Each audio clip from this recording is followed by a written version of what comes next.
What is up, sports fans, and welcome back to another episode of Pez's Picks. I'm Jeff Hartman, joined by the man with the picks, Pez himself. What's up, Pez? How's it going? Puzzling Masters tournament, Jeff. Very puzzling. I know you watched it. Yes. I'm still trying to digest this. I don't I don't know if it was won or if it was surrendered, but I do know one thing, Jeff. The Pez's Picks algorithm of holding a baby during the par three has proven correct again. Rory McIlroy did not touch that child. That child walks. So his wife carried or led that baby around. I think we're on to something here. You walk around taking pictures like you're in the Desperate Housewives Club or one of those reality shows. You're not winning that tournament. Justin Rose, Shambo, Patrick Reed, who cares about nobody but Patrick Reed, all guys that made a run for it and did not hold babies, and McIlroy is the champion. I felt like he lost, Jeff. I don't know. What were your thoughts? Well, it seemed like he was trying to crap the bed on more than one occasion, and it's just that every single time he did that, you're thinking, okay, this is a classic Rory McIlroy choke job here at Augusta. He would also have a magnificent shot come out of nowhere, and like, wow, that's the shot of the last three Masters combined or whatever. I mean, the shot he hit on Sunday, and he hit so many incredible shots, but then he hit so many head scratching shots. Like when he hit it into Rays Creek on Sunday, like, what in the hell is this guy doing? And I said this on my podcast, Fairways and Dreams. Can we give some credit to Justin Rose? This guy played his rear end off the entire tournament. He led Thursday and Friday, lost the lead on Saturday.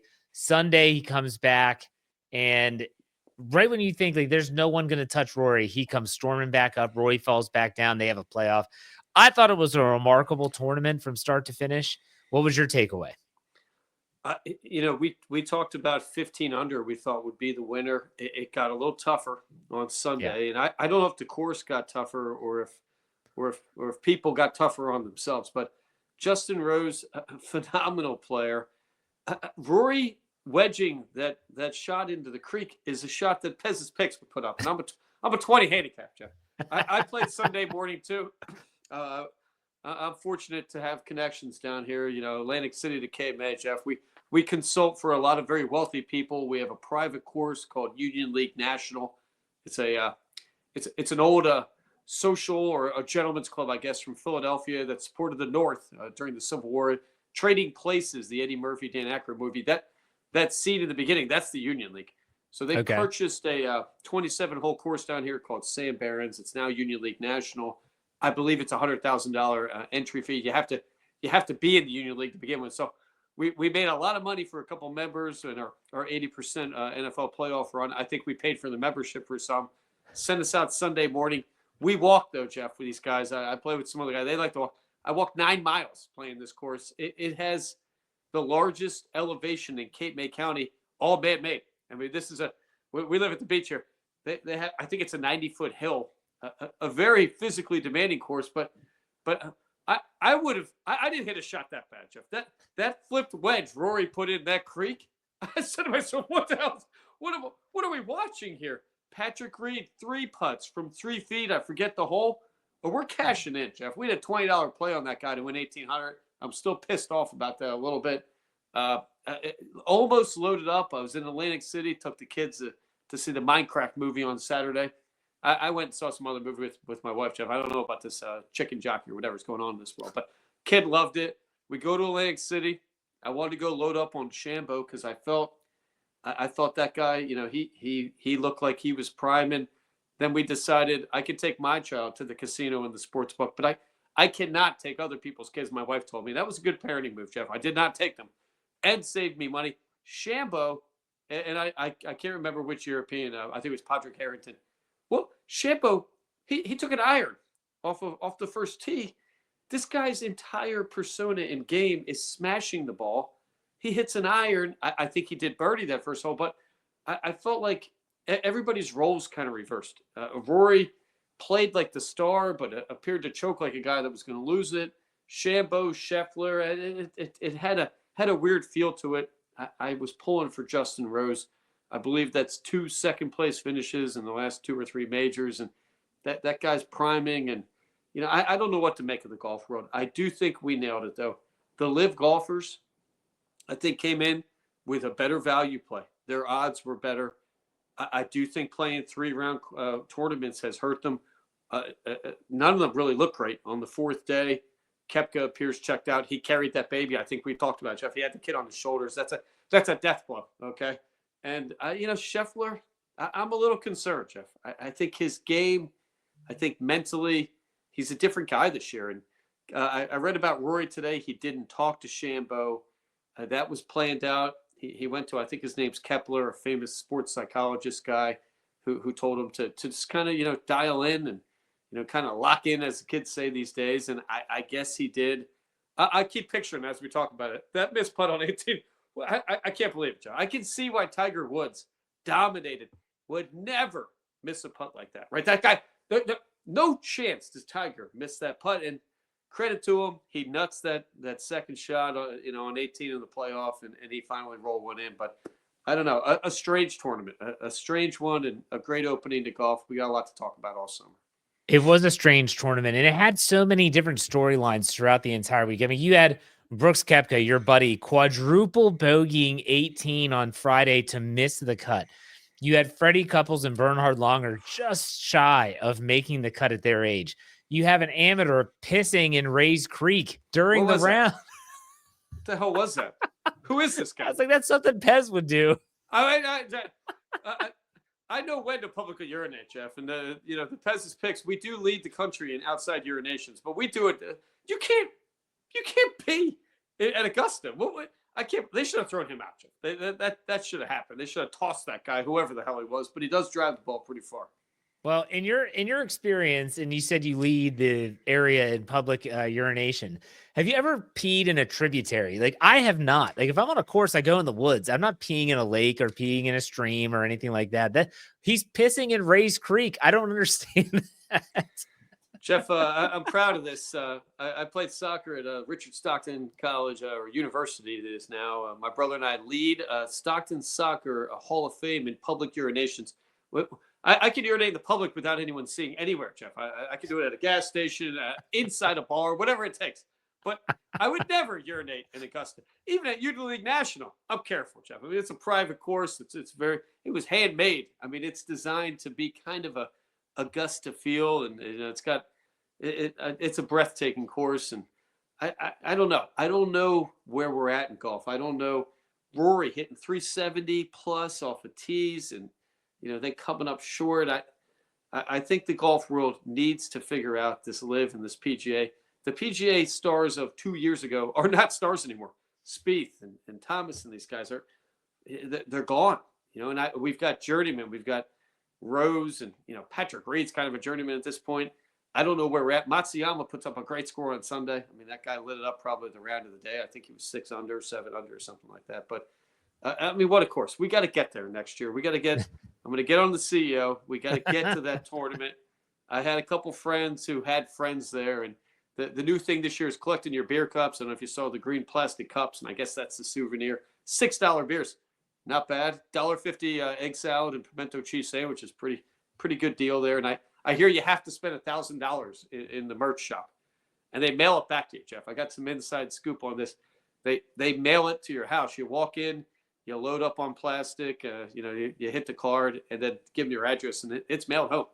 I don't know if they charge you or not. I don't think anybody cares, but that's smart. It's a smart move. Very smart. Yeah, that's real smart. All right, so we'll talk about golf a little bit later as we get ready for a signature event this weekend, the RBC Heritage down in Harbortown in Hilton Head, South Carolina.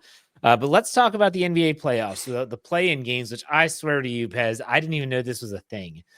These play-in series that they're doing. Look, what the heck is it? Why is this the first year the NBA is doing this? I believe we had it the last couple. Okay. At least last year. I think we go back maybe 2. I don't know. Are they copying the NCAA March Madness? I don't know. I kind of like it, though. It gives us a little bit of insight on the pace of play and how things are going to be officiated when we get into the actual regular playoff round. And, last night things kind of shaped out how they should. We had the Orlando Magic. We're taping Wednesday, so Tuesday night we took the Orlando Magic, laying 5. I mean, our system had them a double-digit favorite, the number 1 defensive team in the NBA going into the playoffs.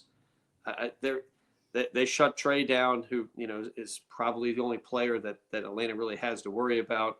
And I think a team to watch going in, even though they're in the play-in game, I like Orlando's chances. We're going to take a look at them in the first round today. This is Wednesday, so we've already put this out on social media. We're taking the Miami Heat, Jeff. They're getting to in Chicago. Chicago kind of limping into the playoffs with a ton of injuries. And, not to beat a dead horse here, kind of like we talk about quarterbacks in football, defense wins in the playoffs. And I hope that continues in the NBA. It did not equate to winners in the regular season. Regular season NBA, I think, has hit a low point. These guys aren't playing. They don't care. Denver fires their coach. At this point, their entire 82 season, regular season for the NBA has become a reality show. I mean, at this point, you've got LeBron squaring off with Stephen A. Smith. I don't know what the hell is going on, but come playoff, I think we're going to reset. Miami Heat tonight, a team that's coming in only giving up 110 points. We look at Chicago giving up 120 points a game. So we're dialing back in to our traditional system. Defense wins, and then we're going to get back to injuries and some other things that we look at, 3-point shooting and such. But I like the Miami Heat, and I think a team that might not win a first-round series, but could give some problems. Then we jump to Saturday, Jeff. We're already looking at these games on Saturday. I'm not so sure what's going on here. Indiana coming in. They're hosting Milwaukee, laying 4 to open. It's up to 5.5. I think Lillard, we're going to have to take a look at what his condition is. A fuzzy game. We've got the Detroit Pistons, who are one of the hottest teams to finish the season, getting 7 at New York. And New York Knicks, I believe, are 0-10 against the big teams in the NBA. So we'll keep an eye on social media the next couple of days. We'll be putting out a lot of picks Saturday and Sunday. Going to be a big weekend, and going into Easter. Get your bets in before Easter. If you're a Christian, Jeff, you probably should be calling bets in on Easter Sunday, right? So, if you believe in Jesus, maybe on that day, you get him in a day or two before, which is fine. I think that's fine then. You put your pastel, you go to church, you come home, and then you shed, you put your hoodie on, you watch these games. I think that's a solid deal. Which, by the way, at Pez's Picks is his handle on Instagram and Twitter. You can find out what he's thinking, where he's leaning, who he's taking. Check that out closer to Saturday. But anytime you bring up Jesus in sports, I can't not hear the Major League quote where he says, "You saying Jesus Christ can't hit a curveball?" That is forever ingrained into my brain. But still, that's one of my favorite movies of all time. Let's talk to hit, Jeff. It's a tough pitch. I mean, I don't know. I mean, Jesus. I mean, that guy. Good-looking guy, nice beard. I don't know. I mean, hitting the curveball, that's a learned skill. I'm not saying we were good at it. I mean, we were kind of a run it out hitter. Pez's Picks in our old Little League days. We were not jacking. We were not jacking home runs with the curveball. Serrano either could not hit that curveball, Jeff, from Major League. Another big. That's what he says. He says, "Hey, Jesus, I like him very much, but he no help with curveballs." He no help with curveballs. Hats for bats, Jeff. My son asked me, could I bring him a real chicken to go to the Minecraft movie? I think he wanted to actually kill a real chicken. I don't know what's going on in this Minecraft. I don't know what's going on in this country, Jeff. I mean, these cell phones, it's just taken over. I don't know what the hell's going on, but I'm all for it. Change is good. We're all for it. We can't have people throwing up in the locker room before the game. You can't cry in baseball either, Jeff. I mean, he cried like a baby. Let's get to the truth here. What was that, Jeff? This guy acted like he's never won anything. Give me a break. You won the Masters. It took you a decade. Get off the ground. Stop the crying. I mean, this guy, I don't know. I know you and I are not Rory guys. KT Smith hit me up, Jeff. He thought maybe you were a Rory guy. I said, no, Jeff is not a Rory guy. Mopes around that course, and I don't know. I'm puzzled. I'm interested. What's he going to serve at that Masters dinner next year? I've been to Ireland, Jeff. The food, not very good. Bangers and mash. Bangers and mash. Oh, man. I had some brutal meals in that green country over there. But power to Rory. I think it sets up for a great Ryder Cup. This whole Shambo thing, and I guess Shambo's playing. I don't know. He has to be. He has to be on the team, whether he's a captain's pick or plays his way in. And he finished top 10. It's going to give him a lot of points for the Ryder Cup. Anyways, here's the flow chart of whether Jeff likes a golfer or not. Is he an American? Yes, Jeff likes him. No, Jeff doesn't like him, because it all comes down to the Ryder Cup for me. I swear. Like this Ryder Cup, you talk to the CEO, Beth Page, that's where we need to be. That's where we need to Public be. course. Maybe we get out there, get a couple rounds in, Jeff. I mean, I don't know if I have the distance to play that. Corey Pavin probably outdrive me, and that guy could have played there about 20 years ago. So I don't Well, know if there's so many courses at Bethpage. We don't have to play black. We could play any of the other ones. But all right, what do you think about baseball? We're about a game over 500 right now. We had some day games today. We're still treading lightly. This torpedo bat, which got a coach fired, Jeff. I can't remember the team, but he sent a explicit picture of a part of his body and said, "This is a torpedo bat," and to the whole staff. The guy's gone. So this torpedo bat, Pez's pick's gone. Poison for this league. Having said that, some things we're going to be looking at: Keens, Skubal, some pitchers that I think are going to be able to dominate no matter how big the bat is. The Philadelphia Phillies are still, I think, a team to beat. But when you look at the standings, we don't have many teams that are standing out. Padres have come out hot. The Mets are kind of, tied with the Phillies by 11-6, 10-7. Yankees, that entire division, we're still kind of looking for somebody to kind of break out a little bit. Cold weather, and it's windy as hell. Bad weather is bad to bet on baseball. You don't know how many innings you're getting into a pitcher. One of the things we look for, will the starting pitcher get to at least 5 innings in this part of the year? And that's been pretty tough, right? Where we're looking at guys putting in 2-3 innings, 4 innings, and it's cold and windy. So, going forward, we're looking every day. We're not going to go crazy on these April picks. And, once we get into May, especially June, then we're going to start picking up the pace a little bit. But batting has not seemed to be affected too much by this new bat, because you still have to make contact. So teams that are bad hitters are still bad hitters, right? I mean, at the end of the day. Let me ask you this question, and it's a statistic that is always there, but with these new offensive, the bats and how they might be impacting runs scored, how much do you weigh run differential into your algorithm? Because when you look at it, so I'm looking at the NL right now. Chicago Cubs plus 38, New York Mets plus 21, San Diego plus 35, the Giants, San Francisco plus 27, Yankees plus 23.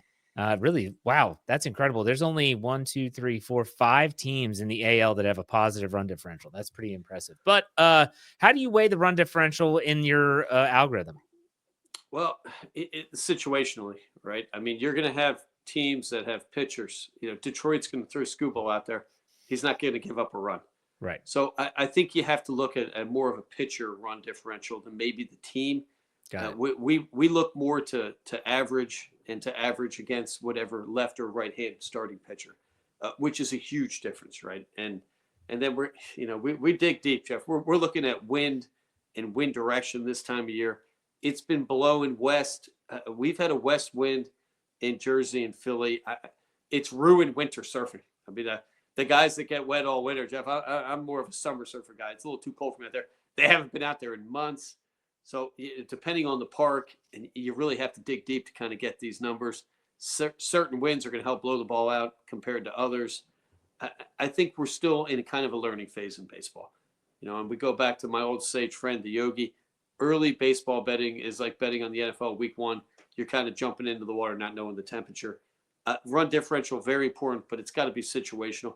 Something I encourage people to kind of do their due diligence. Apple TV Friday Night Baseball is by far, it should be illegal.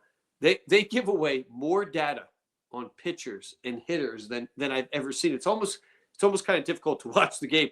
They tell you each pitch, the likelihood of the hitter getting on base. And, when you watch a game like that and you get that much data and you kind of take some notes, which we're doing, you can kind of lock in on rhythm of teams. And that's where we learned a lot about schemes last year. We like pitchers who, when they don't have their stuff, they don't have their A game, they can still get batters out. And, that's something that you have to get 5-6 starts and to kind of maintain. When we look at the Phillies, there are pitchers that go out there for an inning or two and then they're going to get rocked for 5 or 6 runs. So I think we're still kind of learning, we're going to have to adjust the system as we go, especially with this torpedo bat, and see over the next month how that's going to affect things. And, we'll be looking to kind of jump on situational hitters and run differential when we get to that point. All right. Let's finish this up with some more golf talk. I love golf talk. The RBC Heritage is this weekend. It is a signature event. No Rory McIlroy. He is not playing in this, and he is supposedly, I just found this out, he was scheduled to not play in this. He's going to play in Zurich. That's the team event coming up the week after this. But it's hard to believe we're only about a month away from the next major. The PGA Championship will be in May. I think the 17th is when that starts. So it's a full field event outside of Rory. Scotty is the odds on favor at plus 360. Then Colin Morikawa plus 1100. Xander Schauffele at plus 1200. Same with Ludwig Oberg. And then lastly, Patrick Cantlay rounds out the top five at plus 1800. Pez, when you look at this, what do you think? Well, I think that Zurich, I think it's down in New Orleans. Yes. He played with Lowry last year, and I think Yep. McIlroy credits with kind of turning his career back around, right? I mean, the guy was limping into that tournament, had some domestic issues going on. So and he won, which I guess counts as a win. And him and Lowry have played a lot better since then. So I think Shane Lowry, he had a good Masters, not a bad play at 2,800. A guy I've been calling his name for about a year, it feels like, Jeff. Plus 4,000, Jason Day. I like his chances. When we get to the top of the board, plus 360 on Scheffler. I don't know. I don't know if those numbers are great to take to win. Morikawa, same deal. You put, are you laying $10 to win $36 on Scheffler? I don't think that's a good return. Oberg, looked decent, but hasn't looked really himself. Xander Schauffele, I don't know what's going on with this guy.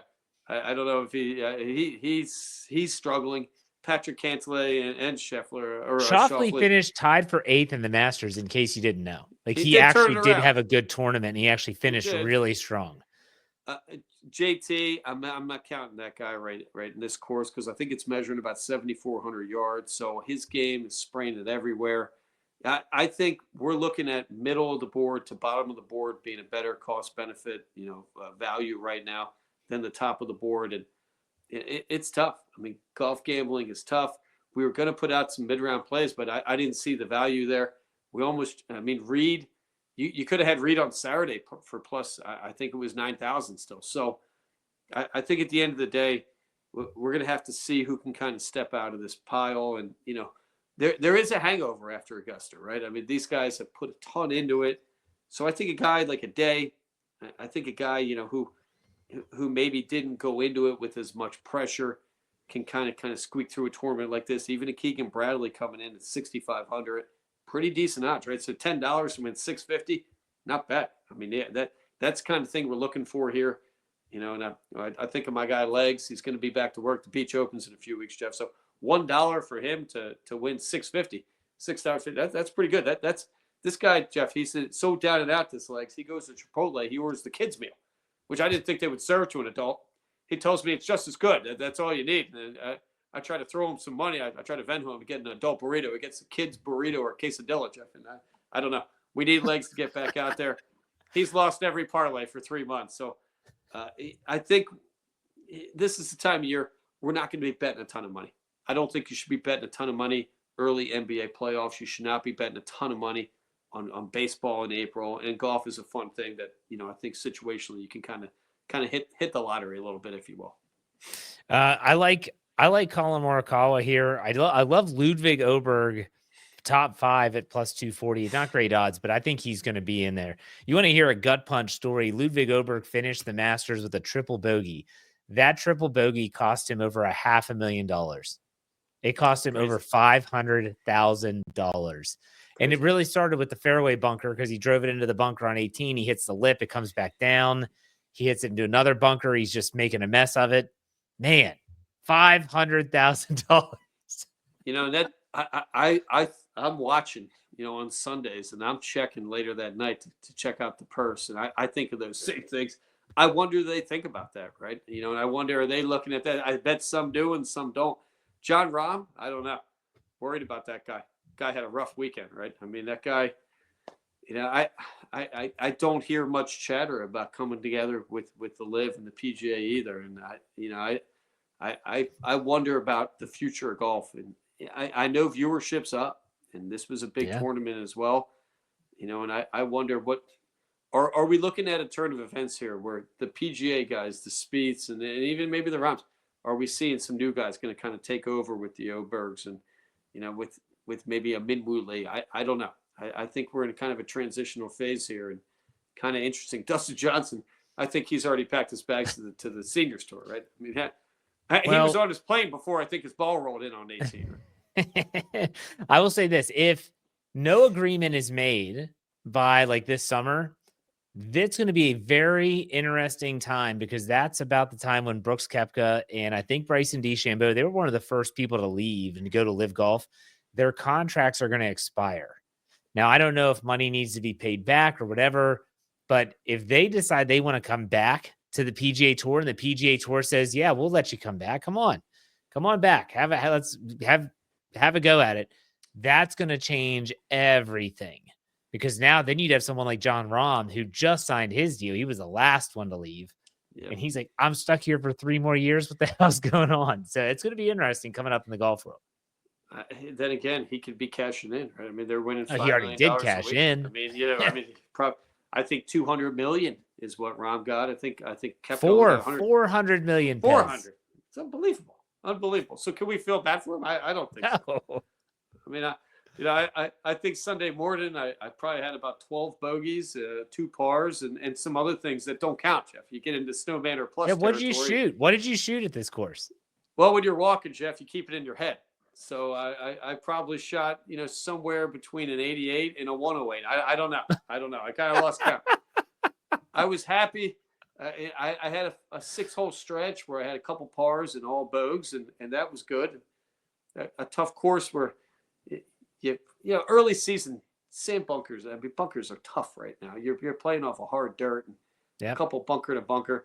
I was proud. I probably shot around 100, to be honest with you, Jeff. But my golf, pro, the 6-string punter from JMU, put up an 81. And the guy looked great. I said, "Oh, you shot was an 81." So I felt a lot better for myself walking away on. And walking's tough. I don't know. Do you walk ever? I think walking's great, Jeff. That's all I do is walk. I carry my bag. I walk. Whew. Yeah. It's a lot of work, isn't it? To me, it gives me a chance to actually think about what I'm doing. Sometimes in a cart, it's too rushed. Like you're right on someone's ball right away. It's like, I got to think about it. I want to know what I'm, processing everything from the wind to the, all of it. It's a lot. But I do walk. Keeps the body loose. And one thing you kind of realize when you walk up to that box, you're going to catch your breath a little bit, right? I mean, especially if you're walking a hill, and Rory talked about that a lot. His pace of play on Sunday was, they talked to him a lot about that. You got to have a Tiger March, right? And these guys are a little bit more in shape, I think, than people give it to them. Right? Yes. When you walk, I literally checked my phone at 8.9 miles, and that was just one round. And this is not. We weren't playing a 7,000-yard course. I don't know what it measured, but a sport that we're going to keep an eye on. And I wish it was easier to bet on. I wish we could give people better advice, but it's like we got the horse races coming up, Jeff. We got the Derby coming up soon. It's coming up soon. I mean, we got to start looking at these things too. All right. Well, Pez, it's been a good show. Any final thoughts? What do we call it? Well, rumors, the Philadelphia Eagles are making some big moves in round 1, Jeff, and they're moving up. I don't know what they're looking for. I mean, Howie, best GM in NFL football, moving up. I'm going to put it out there. Shedeur Sanders, not a first-round quarterback, Jeff. He is not. Whoever takes him, and I hope it's not the Pittsburgh Steelers. I like that team. I'm going to throw out, some crazy idea right now. Kyle McCord will be the best quarterback in this draft, and I know the Steelers took a look at him. I think they brought him in. I think they're looking maybe round 2. I would not be shocked if Kyle McCord is a late round 1, early round 2 quarterback. A little bit slow release. Other than that, the best pocket passer, I believe, in this draft. I think everybody else is a project. I like Will Howard, too, out of Ohio State, won a national championship. I think him and McCord are going to be 2 pretty good quarterbacks in the NFL. Maybe not high-level elite, but they're going to be serviceable starters for someone for a long time. I think people are stuck now on getting the next Jalen Hurts, right? Cam Ward a little bit, Jalen Hurtsy. I don't know where this guy from Colorado fits in, Travis. I don't know if I don't know what position we're playing him at. People talking him number 2. I guess that's a good pick. We're going to be.